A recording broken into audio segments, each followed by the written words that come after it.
Bismillahirrahmanirrahim. Assalamualaikum warahmatullahi wabarakatuh. Kita lanjut ke materi tentang perencanaan alat ukur.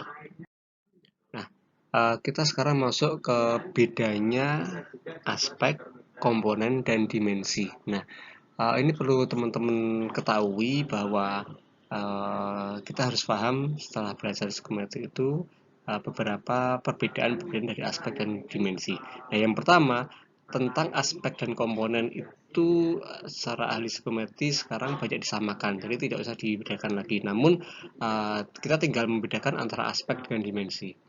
Yang membedakan antara keduanya itu merupakan arah indikator dari aspek dan dimensi. Pada sebuah aspek ataupun komponen, arah indikatornya sama atau searah. Namun, pada dimensi itu arah indikatornya berkebalikan. Contoh nih, misalnya kecemasan memiliki 3 aspek, yaitu aspek fisik, kognitif, dan emosional. Dalam hal ini disebut aspek karena indikator dari ketiganya itu searah, yaitu aspek fisik adalah meliputi indikator badan gemetar, muka pucat, jantung berdebar kencang, berkeringat dingin. Kemudian aspek kognitif dari kecemasan, jadi orang yang mengalami kecemasan itu aspek kognitifnya adalah pikiran kacau, sulit konsentrasi. Kemudian aspek emosional dari kecemasan itu indikator merasa gelisah ya, dan mempunyai perasaan tidak nyaman. Nah, ini merupakan aspek-aspek dari kecemasan dan arah indikatornya itu searah. Nah, berikutnya contoh dari dimensi. Ada variabel yaitu status emosi memiliki 2 dimensi, yaitu dimensi evaluasi dan dimensi aktivitas. Nah, dimensi disebut dimensi karena arah indikatornya dari kedua itu berbalikan. Yang pertama kita lihat dimensi evaluasi. Itu meliputi tentang nyaman tidak nyaman. Nah, nyaman tidak nyaman itu kan berkebalikan. Sedangkan dimensi aktivitas meliputi indikator tentang aktif dan pasif.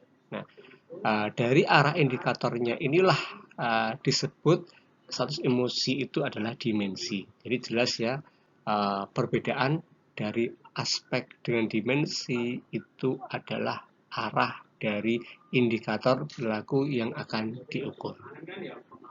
Oke. Setelah kita bahas aspek, dimensi, kita bahas tentang faktor.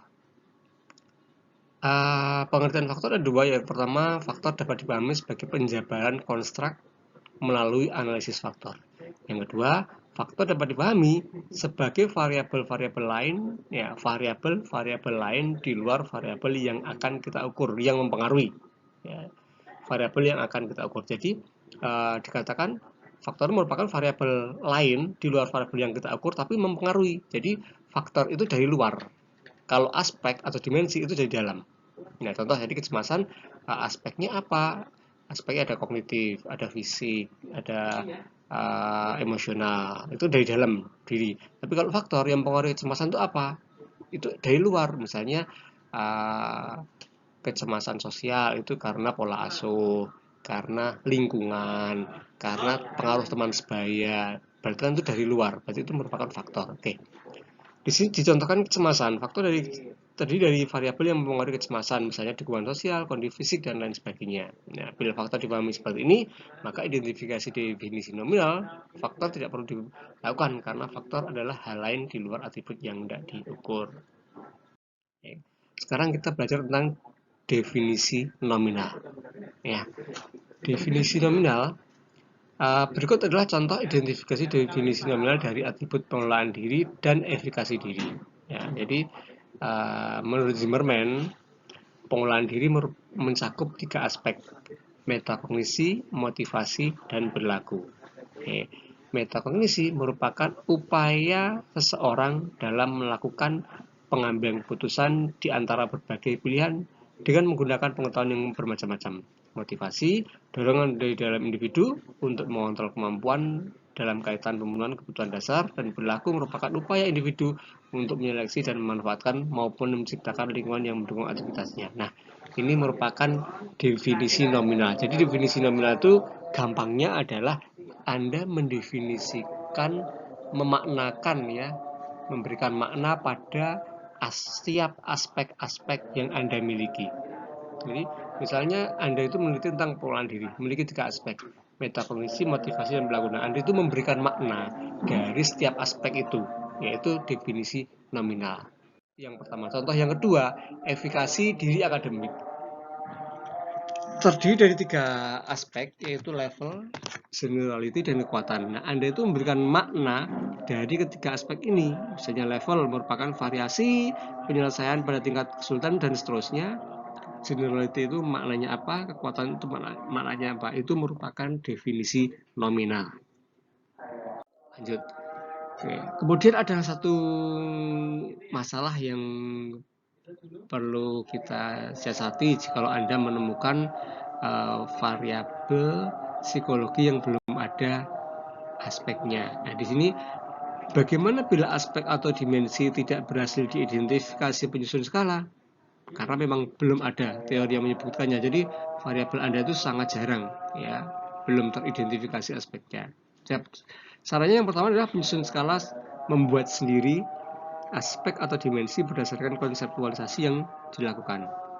Yang kedua, tidak melakukan identifikasi definisi nominal. Jadi setelah melakukan konseptualisasi kontrak, penyusun skala langsung melakukan identifikasi definisi operasional, yaitu mengidentifikasi indikator perilaku dari atribut yang tidak diukur berdasarkan konseptualisasi yang sudah dilakukan.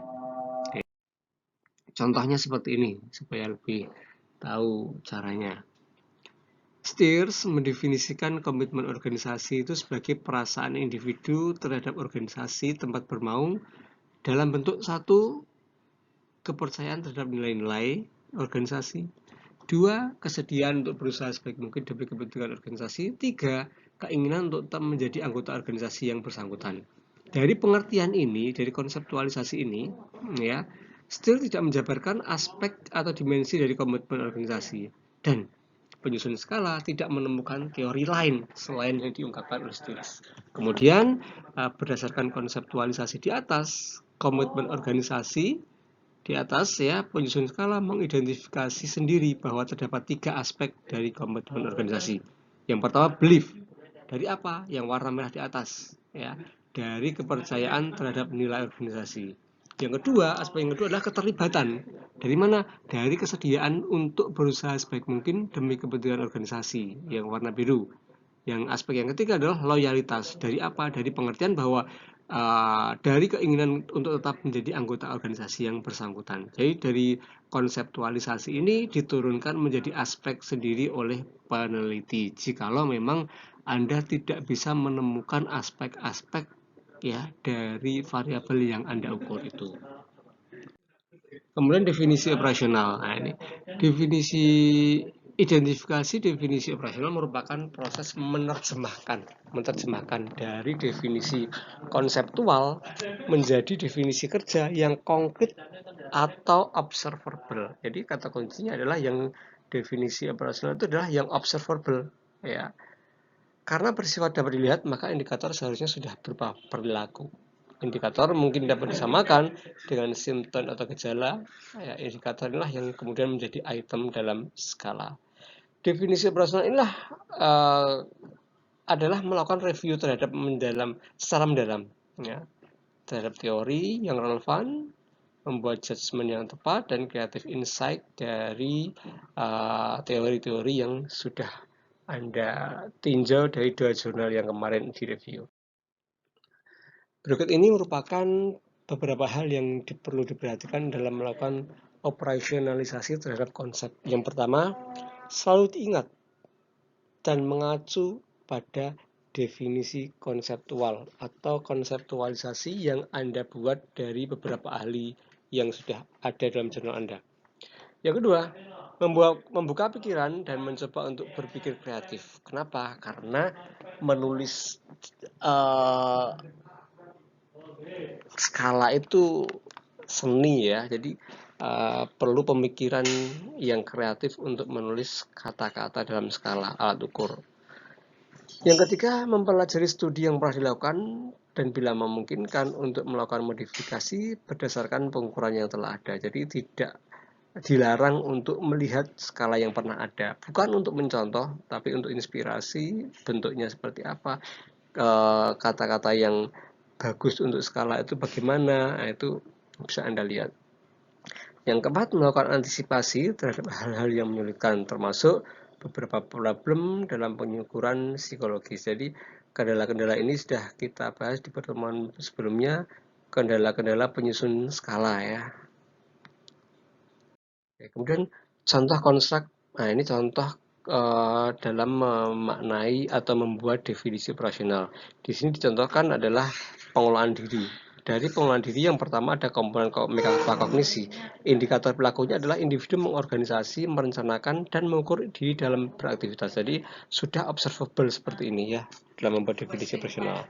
Kemudian yang kedua motivasi, itu ada individu merasa mampu menjaga diri dari gangguan, tidak merasa kecil hati, merasa mampu mencapai apa yang diharapkan, itu motivasi. Yang ketiga, komponen perilaku, indikatornya adalah individu menyeleksi, menyusun, dan memanfaatkan lingkungan fisik maupun sosial dalam mendukung aktivitasnya.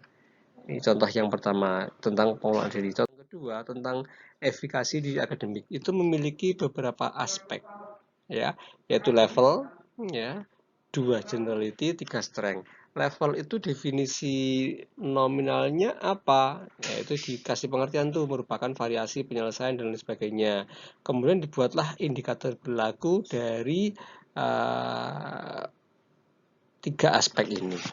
Nanti tugasnya adalah membuat ini ya. Oke, nah kesimpulannya skema penegasan alat ukur yang pertama Anda membuat dari theoretical framework turun menjadi theoretical in topic yang Anda akan angkat, kemudian carilah spesifikasi teori, kemudian setelah itu buat konseptualisasi, setelah itu buat definisi nominal, setelah itu buat definisi operasional. Baik, untuk tugasnya silahkan Anda buat seperti contoh yang saya upload di kolom tugas. Oke, terima kasih atas perhatiannya. Assalamualaikum warahmatullahi wabarakatuh.